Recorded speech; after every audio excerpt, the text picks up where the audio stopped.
Eu vou intervir sobre duas questões que foram aqui levantadas.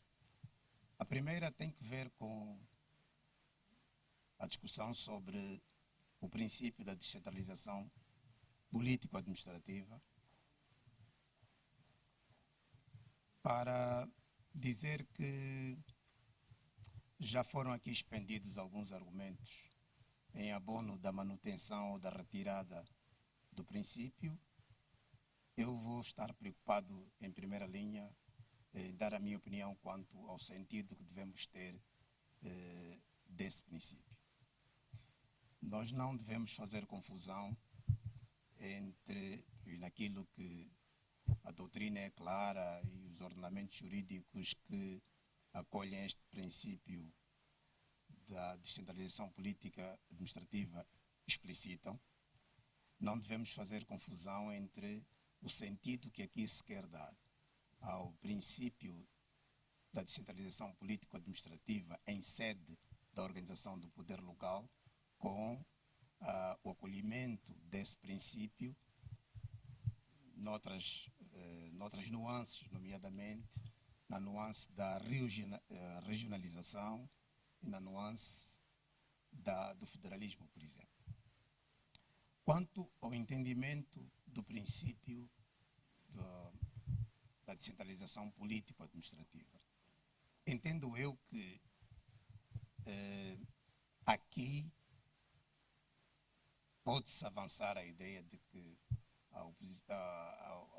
a Constituição terá se excedido naquilo que é a formulação do princípio,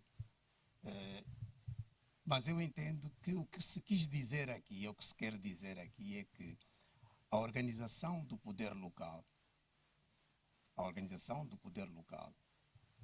passa exatamente por uma vertente política que é incontornável, nomeadamente o facto de existirem eleições políticas locais que são um ato político e não um ato administrativo.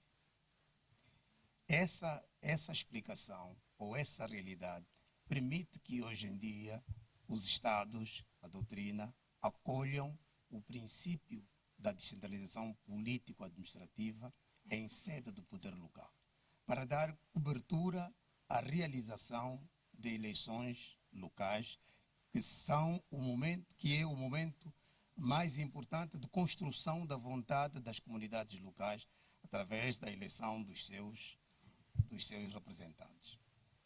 Dito isto, não há qualquer contradição, e o deputado João Pinto dizia, utilizando uma expressão que não aquece nem arrefece, não há nenhuma contradição em a Constituição assumir o princípio da descentralização político-administrativa em sede da organização do poder local.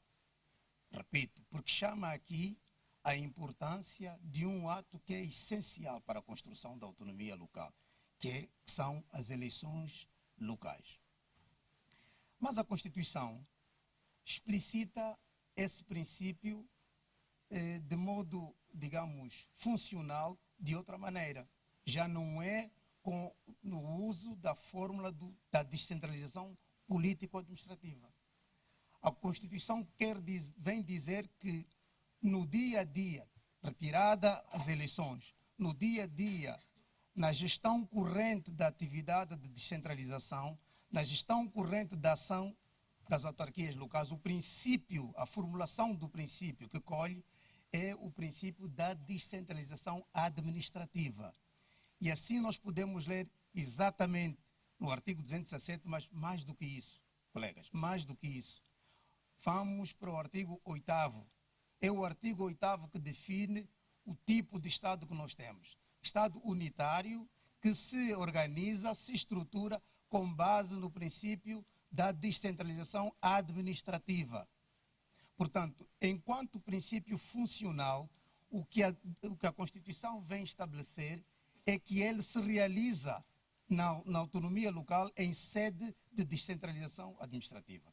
E para corrigir ali o colega da casa, o Sebastião, não há descentralização administrativa nos órgãos do Estado. A descentralização administrativa só ocorre entre duas pessoas coletivas distintas. Ao nível do Estado só ocorre a desconcentração administrativa. Não vale a pena fazermos trocadilhos, fazer confusão nisso.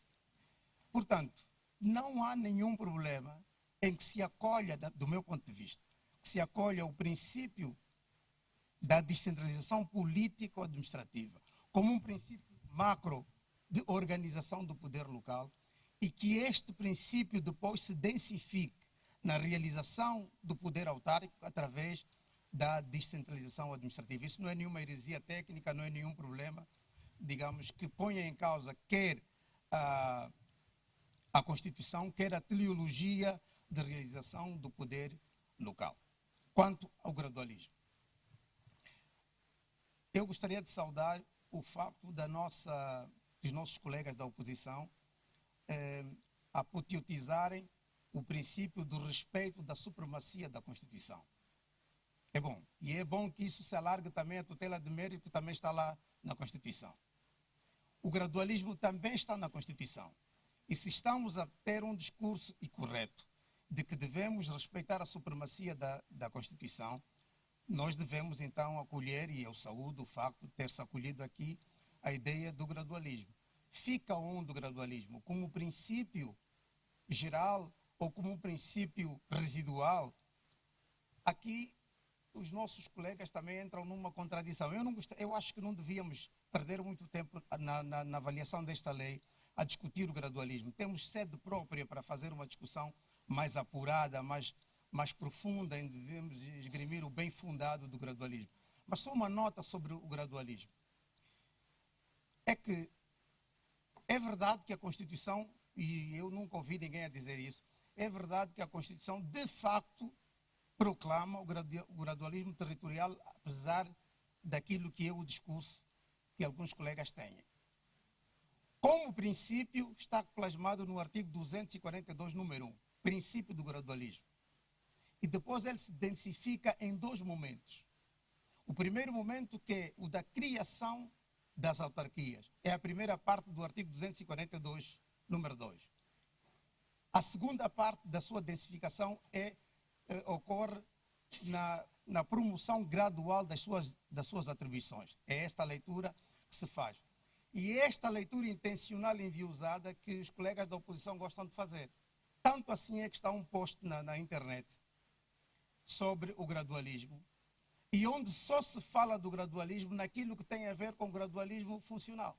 Retirou-se exatamente nesse post que está aí, é atribuído à UNITA, retirou-se a parte que a Constituição, no artigo 242, número 1, e 242, no início, tratam daquilo que é, no essencial, o gradualismo territorial. Mais ainda,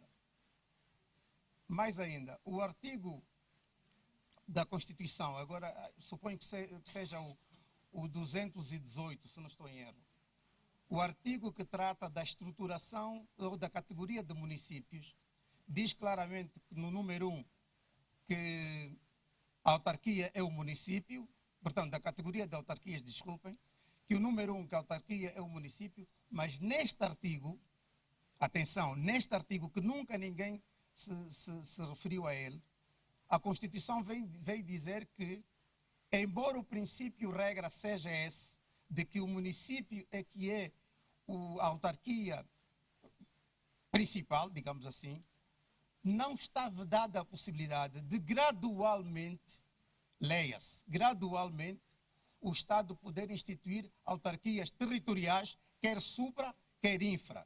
Ou seja, o princípio da institucionalização de autarquias infra e supra é uma manifestação também aqui do gradualismo territorial. Portanto, é melhor não estarmos a fazer confusão se está ou não está, porque está lá, sim senhor. Agora, a discussão sobre o gradualismo talvez não colha e talvez não seja apurada que se faça já agora. Vamos aceitar, penso, que no respeito pela Constituição, pela supremacia da Constituição, devemos aceitar o princípio do gradualismo. Pessoalmente, se me perguntarem onde é que ele deve ficar, eu preferia que ele ficasse nos princípios gerais, até por um argumento que é a própria oposição que traz. É a própria oposição que diz que só se revê no gradualismo funcional. Ora, o gradualismo funcional é perene. Não há nenhum país do mundo, apontem só um, em que o gradualismo funcional tem data. Até hoje, em França, nos Estados Unidos, em Portugal, na África do Sul, se realiza gradualmente a transferência de competências para as autarquias. É um problema de contexto e que às vezes até tem que ver com as alternâncias do poder, com as filosofias, com as novas políticas, etc., que cada partido que assume o poder realiza.